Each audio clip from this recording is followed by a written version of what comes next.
GKFX Prime presents the Market Analysis Webinar. Hello everybody, welcome to another edition of the weekly webinar. We're looking at the price action of the biggest, most liquid markets out there. So that includes currencies, also some commodities including gold and oil, as well as cryptocurrencies and stock indices. Now if there's any extra markets you'd like us to cover in these weekly videos, please drop us a comment in the video or get in contact with your customer services representative, your account manager, and would obviously be happy to adjust the webinar to suit your needs. Any other questions or comments, again, please drop them in the video. And if you are getting some benefit from these videos, please click the like button. It really helps spread the word about these videos, helps more people see them, encourages us to keep doing them. Okay, so let's jump straight into the price action here. So let's start with the euro. Okay, so let's just go bigger picture slightly. This is the 4-hour chart. So if we remember, we've looked at it many times, we come into the big long-term downtrending trend line, the price action stalled out somewhat, and then about a month ago we saw that big weekly decline.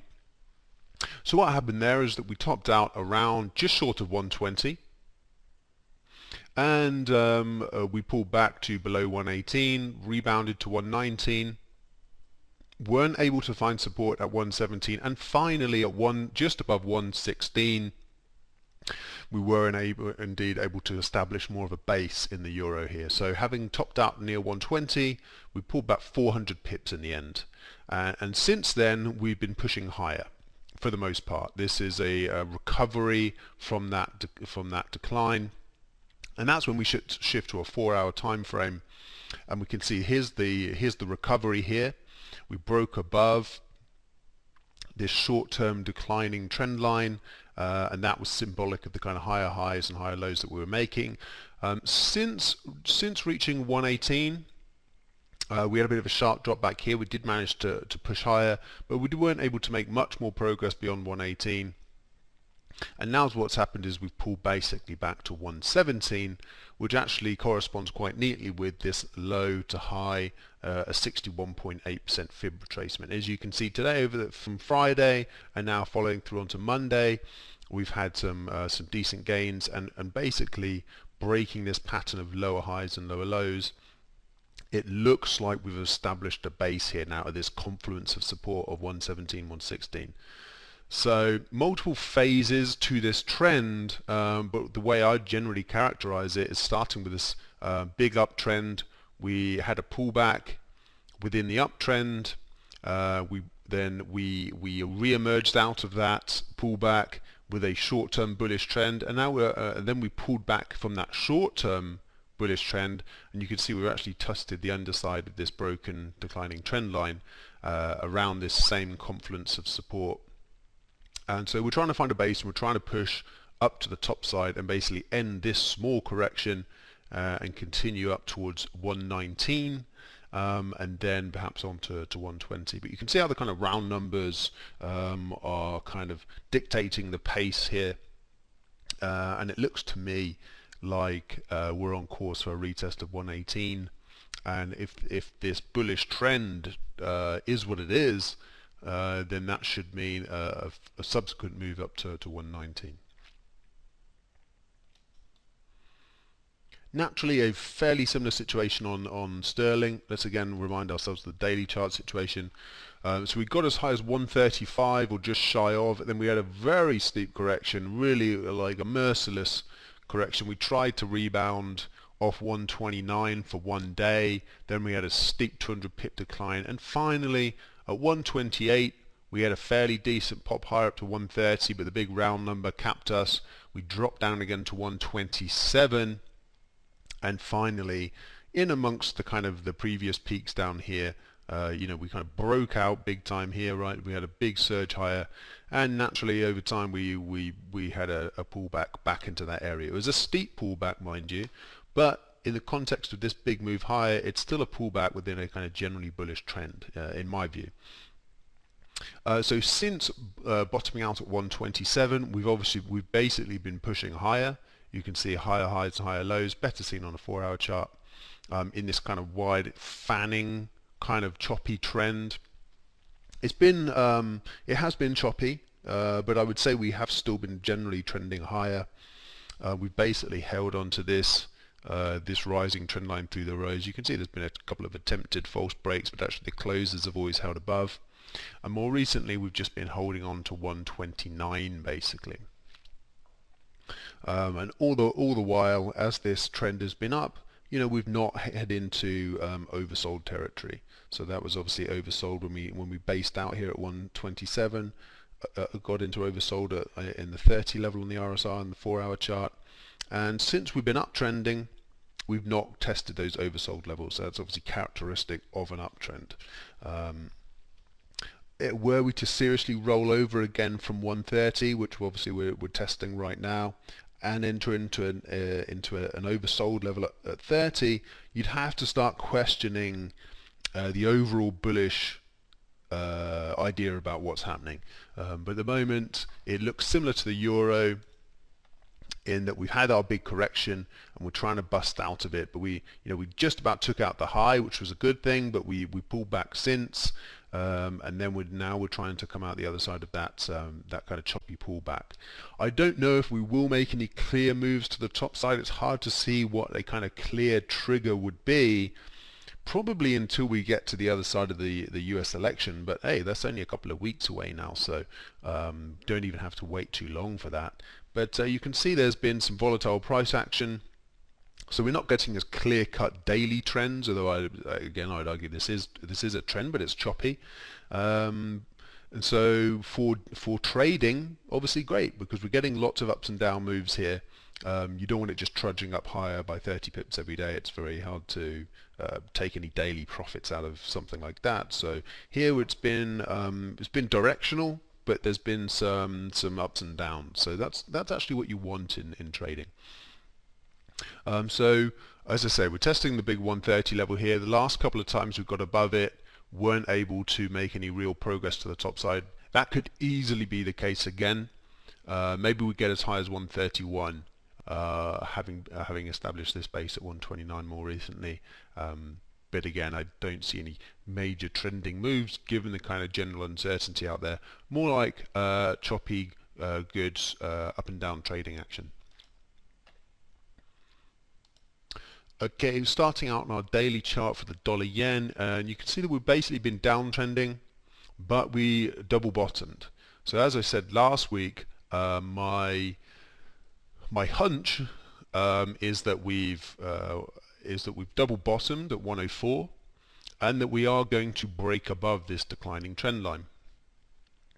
But we haven't done so yet. We nicely bumped into it at the 106 level, and from 106 we've pulled back to 105, so 100 pips correction, and 105 does correspond to this previous low here from October, from the start of the month obviously. So now we're retesting 105.50. It's the middle of the two round numbers obviously, and you can see that that's having crashed through 105.50. We tried to come back above it, we couldn't.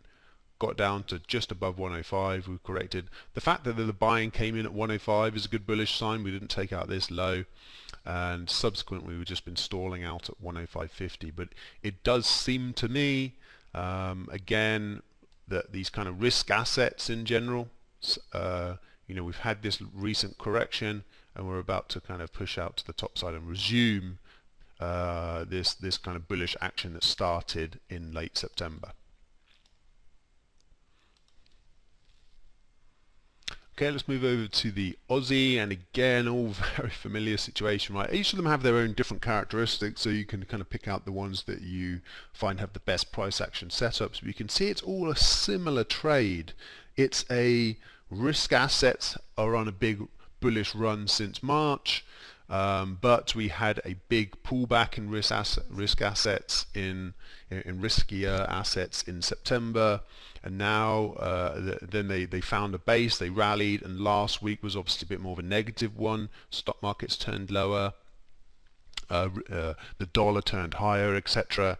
And now we're looking to stabilize and find a base really since Friday, and trying to kind of push again and end this this correction that's going on. So that was the big drop to this big 0.70 level in the Aussie, and in the meantime there's this declining trend line. So it's quite clear cut at this point. I think while we're below this declining trend line, you've got to be cautious, and I probably think in general we probably can break back above it, but I'm not sure how much progress we can really make above sort of 0.74, the peak through here, while the kind of US election and the US stimulus bill uncertainty remains unresolved. So if we get a new stimulus bill from the US, that by itself, even despite the election, is probably enough to get us higher, though I would say at this point it seems like it would be a bit of a surprise to markets if Trump had a second term, and that could upset the apple cart a little bit. So switching gears from currencies to commodities, onto gold. Okay, let's start with a bigger picture on gold. It feels like we're in a gold kind of started its correction phase a bit sooner in general. It's not really a risky asset, but it has been very inversely correlated to treasury yields and to the dollar, and so it's basically, after a massive start to the year, we basically topped out at the end of July. Was it July or was it the start of August? That was the start of August, to be fair. And we obviously had that big drop, but we haven't got through it yet. We've been putting in this triangle pattern, and theoretically, if we pull out a bit, this is a triangle pattern in the midst of a big trend like this. It is normally bullish. Actually, if you kind of pull right out and you get away from the detail, it's more of a flag pattern. Rally up, flag, break to the top side is what you'd expect. It doesn't have to work out that way, obviously, but that's my premise. We had the false break through the lows here, and again, back to that same story. We had the big drop in September. Now we've been making this corrective rally. Had a bit of a sketchy week last week, but still didn't even make a lower low. And we're basically trying to get back above our 50-day moving average and this declining trend line, which pretty much come in at exactly the same kind of area. Is there a round number that we're working with here? What did I put on the... Oh yes, okay, there is. So here on the 4-hour chart, I've joined in some of the kind of round numbers that we're dealing with. So 1850 is where we ultimately found the base, having obviously been way above 2000, and we eventually pulled back to 1850. Had a decent rally up from there. Had that very bad week at the start of October, and we couldn't get quite as high as 1925. Basically around 1920, we dropped down to 1875. So it tends to work, not always, but in terms of gold prices, especially when it's this richly valued, less focus on each $10, although if you're trading on the smaller time frames, the kind of the 30-minute chart, for example, then obviously 1810, 1820, 1830, they play a role there. Around this 4-hour chart to daily time frame, I tend to watch the 50s, the 75s, the 25s, and the round numbers. And so the round number of 1900 is the big one that we've been contending with. We've got $50 below it. We've only managed to get $25 above it so far. So that 1925, the declining trend line, and the 50-day moving average, they're all resistance at the moment. This corrective move that's going on at the moment is bullish, and for us to make the next step higher in this kind of bullish trend, assuming that we've actually put in our bottom here at 1850, is we need to take out these resistance areas around 1925. And you can see that it looks like price is about to go for it again. That's not what I had in mind. You can see that we're kind of coming into these last two peaks. We're making a third go at it. We've made higher lows each time. A little mini triangle pattern here, looking to break to the top side. If it fails and we actually snap below this kind of rising trend here, and it looks like we're no longer in this kind of corrective phase, where we based out at 1850, and then we were able to hit 1875, and then we've stabilized around 1900. If that all starts to kind of fall apart a bit and we start dropping down to 1875 again, all is not lost, but we're, that kind of the idea that we're about to we've already found our base and we're looking to break out to the top side more turns into just a period of kind of chop, and then 1850 being the low. And obviously if we take out that, that's when we think, although actually we're in more of a kind of downtrending scenario. Okay, let's take a look at oil. So here's our sort of general situation. We were in that kind of slow grinding trend throughout most of the summer. Then again, oil does tend to act as a bit of a risky asset. It obviously, when everything is rosy and the global economy looks like it's expanding, people are raising their growth expectations, that means that naturally the economy will need more oil, need more energy. And so generally when the markets are acting positively, oil acts positively, although it's because of the element of supply and the cartel of OPEC and how they interact, and bankruptcies that are going on with US shale oil, and so supply plays a role too, and so it's not completely lockstep with stock markets, for example. But you can see that in general we had the same idea, this big steep correction in September. We've rallied back, not been able to take out the old high, pulled right back to the low again at 36, but we've held it. And now we're back up testing these highs through here, which I think is not quite 41. It's 41.50 actually. So 41.50, kind of the key level you can see that we've been kind of failing at. But we've not been dropping back. We've been holding on to 39.50. So we've been in this this $2 range in WTI crude, and so nice for buying and selling the bottom and top of the trading range.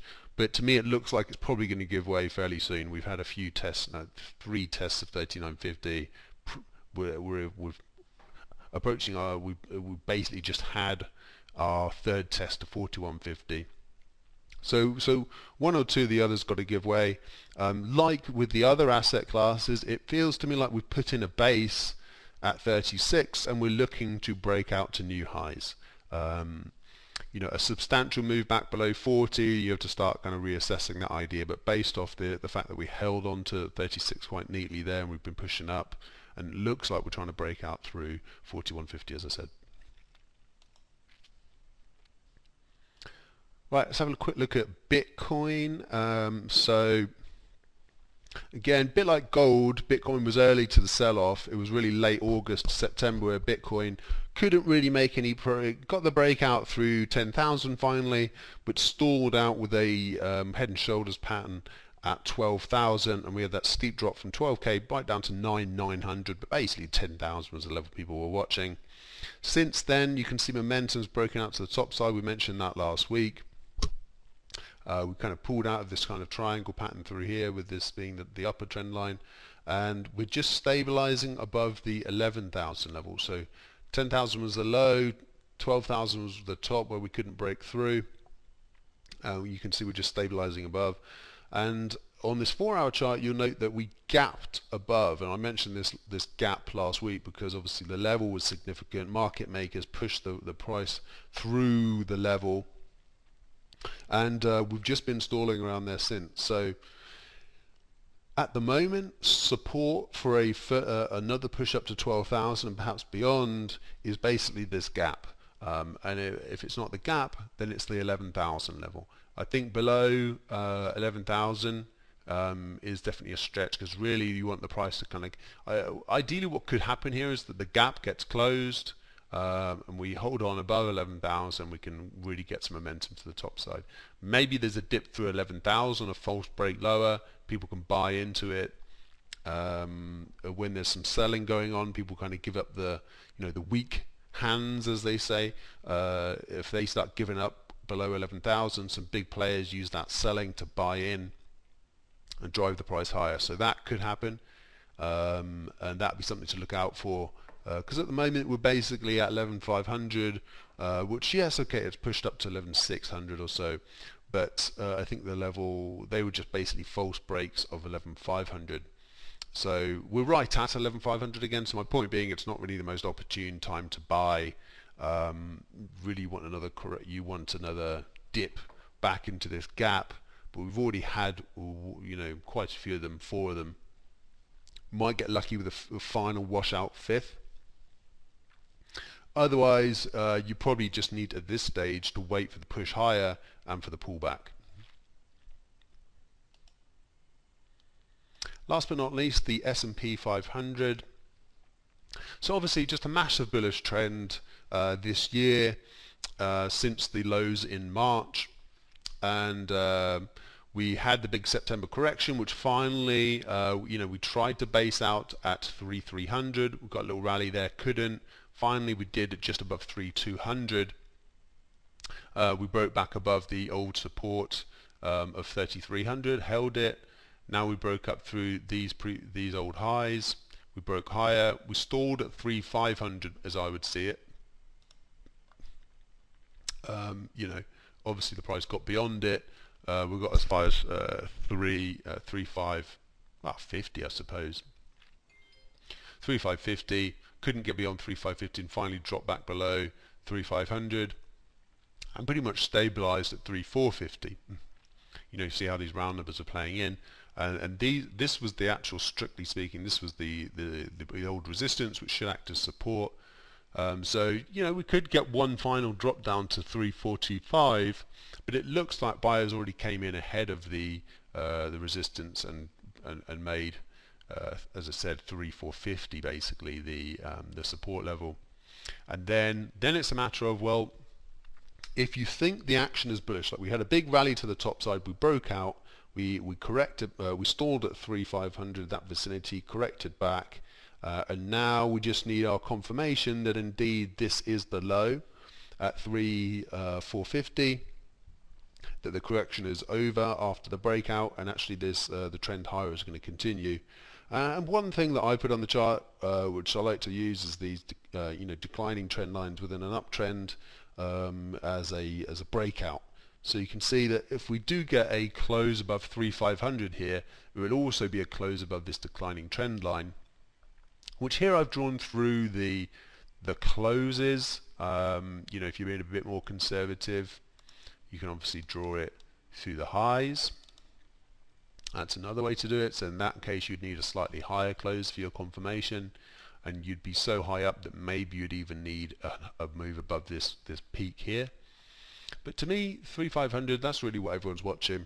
You can see that we haven't closed above there recently. I think on a 4-hourly base, if we close above, that will be some confirmation, which of course never is guaranteed to pay off, never guaranteed to mean there is a forthcoming uptrend, but that would be the kind of confirmation people would be looking for a move to the top side. So I'd tell us that we could be on course for new record highs in the not too distant future, maybe even before the election if we get some stimulus. Let's see.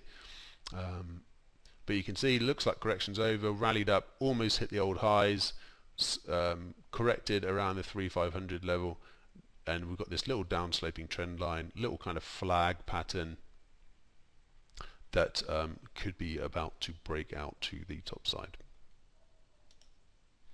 Right, thank you everybody. I'll leave it there. Good luck trading this week, and please make sure to subscribe so you can join us again next time around.